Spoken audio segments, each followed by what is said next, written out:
Assalamualaikum warahmatullahi wabarakatuh. Di sini saya sebagai kelompok 8 yang beranggotakan saya sendiri, Lilis Fitriana Nafisah, NIM 1840110127 dan Umi Khalifatun Nisa, NIM 1840110128. Di sini kami akan menjelaskan analisa pasar. Di slide kedua, 3 dan 4 yaitu akan dijelaskan Mbak Nisa. Slide kedua yaitu pengertian analisa pasar. Slide ketiga tujuan analisa pasar. 4 yaitu aspek penting analisa pasar, dan slide ke-5 dan 6 yaitu saya sendiri yang akan menjelaskan yaitu ruang lingkup analisis pasar. Dan slide ke-6 yaitu cara mengetahui kondisi pasar yang tepat.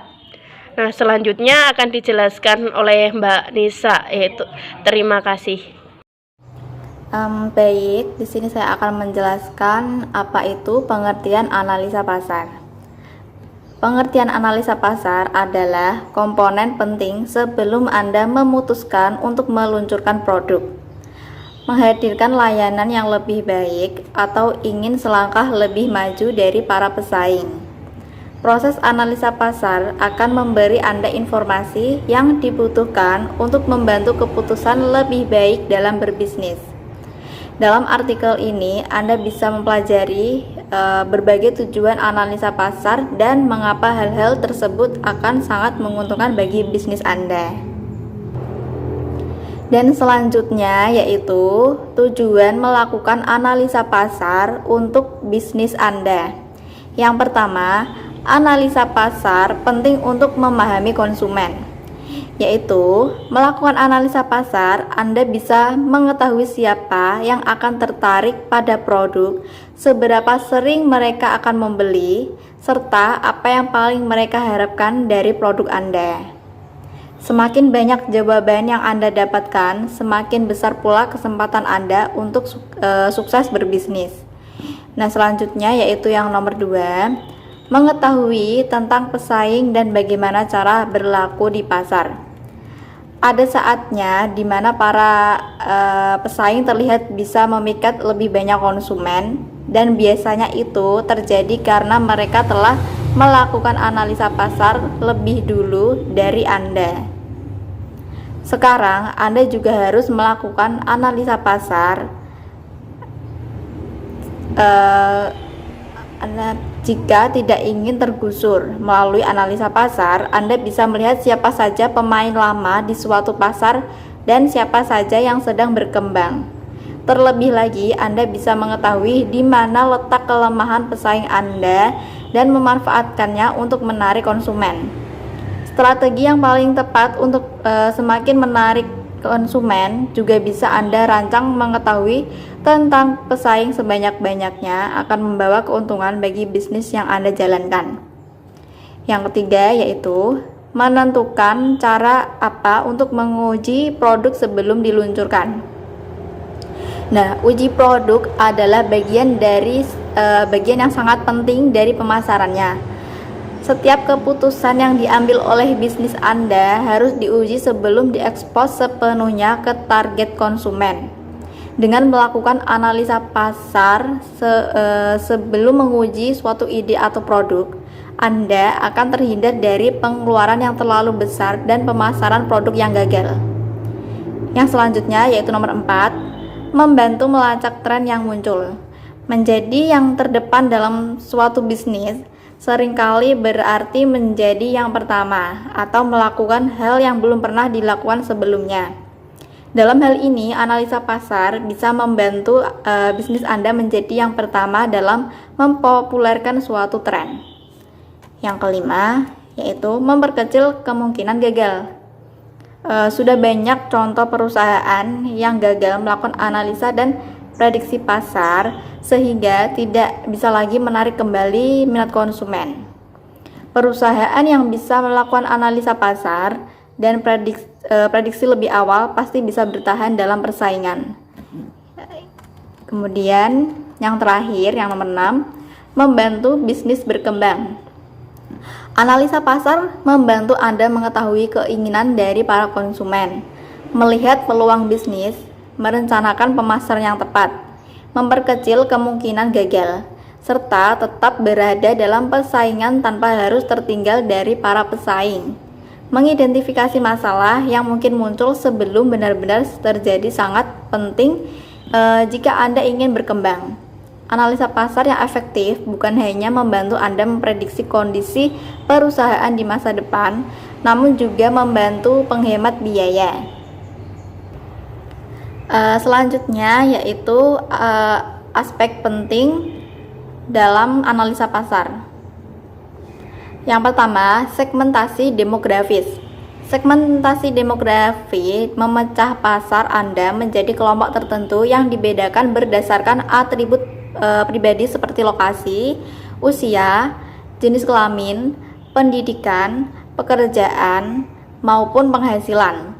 Ini dilakukan untuk membantu Anda memahami perilaku konsumen sehingga peran pemasaran yang nantinya akan Anda kirimkan menjadi lebih dipersonalisasi. Yang kedua yaitu target pasar.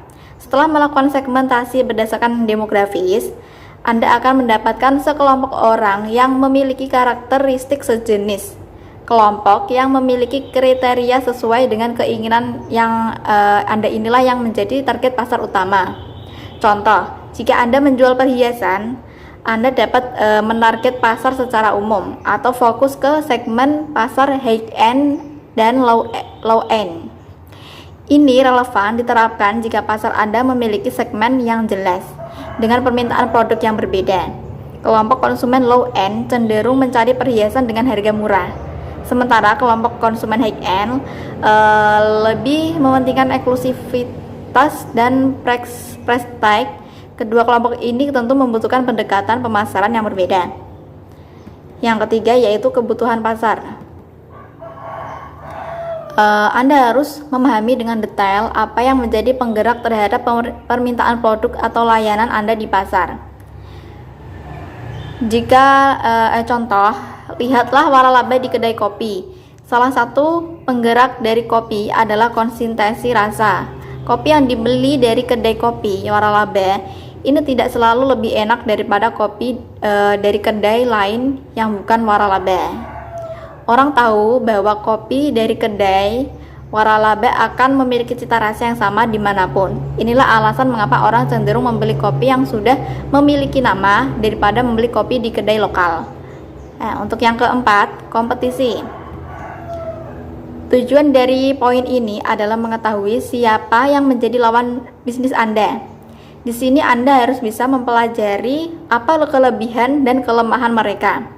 Ide utamanya adalah menganalisis pesaing Anda dan menemukan kelemahan yang nantinya dapat digunakan perusahaan Anda untuk memposisikan diri di pasar. Salah satu cara melakukan analisis adalah dengan membandingkan para pesaing Anda dilihat dari faktor penggerak permintaan produk di pasar seperti harga, kualitas, layanan tambahan, dan lain sebagainya, dan sajikan dalam sebuah tabel yang dapat dibandingkan. Yang kelima yaitu regulasi. Regulasi berkaitan dengan aturan-aturan yang sekiranya dapat memberikan dampak langsung terhadap bisnis Anda, baik dalam jangka pendek maupun jangka panjang. Beberapa regulasi yang umumnya berkaitan langsung dengan bisnis, misalnya aturan tentang berpajakan, impor-ekspor, pendirian bangunan, manajemen karyawan, dan masih banyak lagi. Terima kasih. Selanjutnya akan dibahas oleh Mbak Lilis Fitriana Nafisa. Saya persilahkan. Baik, terima kasih. Di sini saya akan menjelaskan di slide kelima dan 6. Di slide kelima yaitu ruang lingkup analisis pasar. Ruang lingkup analisis pasar ada beberapa. Yang pertama yaitu barang dan jasa yang dipasarkan. Barang dan jasa yang dipasarkan biasanya mempunyai beberapa kriteria. Yang pertama yaitu jenis dan sifat barang. Yang kedua yaitu kuantitas dan kualitas barang. Yang ketiga, warna dan ukuran barang. Yang keempat, merek dan harga barang. Yang kelima yaitu desain dan model barang. Yang keenam, barang-barang industri dan konsumsi. Yang kedua yaitu letak pasar, sifat dan karakteristik pasar. Biasanya seseorang manajer pemasaran harus mengetahui tentang letak pasar. Berikut sifat dan karakteristik pasar yang akan dituju. Dalam hal ini, agar manajer pemasaran memudahkan melaksanakan target market, market strategi, dan segmentasi pasar. Dan yang ketiga yaitu ada organisasi pembelian. Di sini seseorang manajer pemasaran harus mengetahui siapa yang membeli barang, siapa yang menggunakan barang, siapa yang paling berpengaruh di dalam pembelian barang, dan lain sebagainya. Dan yang keempat yaitu kegiatan pembelian. Di dalam kegiatan pembelian meliputi dari siapa pembelian barang dilakukan, di mana pembelian barang dilakukan, beberapa harganya barang, beberapa banyaknya barang yang dibeli, bagaimana persyaratan di dalam pembelian barang, dan bagaimana cara pembeliannya. Dan yang kelima yaitu perkembangan pembelian. Di dalam analisis pasar, perusahaan harus mengetahui bagaimana perkembangan harganya barang, bagaimana persediaannya barang, bagaimana keadaan persaingannya, bagaimana keadaan permintaan dan penawarannya. Dan yang keenam yaitu saingan perusahaan. Di dalam analisis pasar, perusahaan harus mengetahui keadaan persaingannya. Apakah ada saingan yang melakukan tindakan mengejutkan atau adakah saingan yang tidak sehat. Dan yang ketujuh yaitu pola pembelian. Di dalam analisis pasar, perusahaan perlu mengetahui dan mengaji kebutuhan dan keinginan serta pola pembeliannya, serta kita ketahui bahwa pola pembelian para konsumen di pasar sangat berbeda-beda. Dan di slide ke-6 yaitu cara mengetahui kondisi pasar yang tepat. Yang pertama yaitu menentukan pasar yang bersifat relevan. Definisi pasar yang bersifat relevan adalah alat untuk mengidentifikasi dan menentukan batas-batas persaingan antara perusahaan.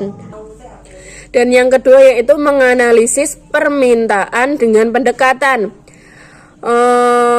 Dengan melakukan analisis permintaan yang dilakukan dengan cara pendekatan, di cara yang satu ini lebih memberikan tekanan mengenai kebutuhan manusia.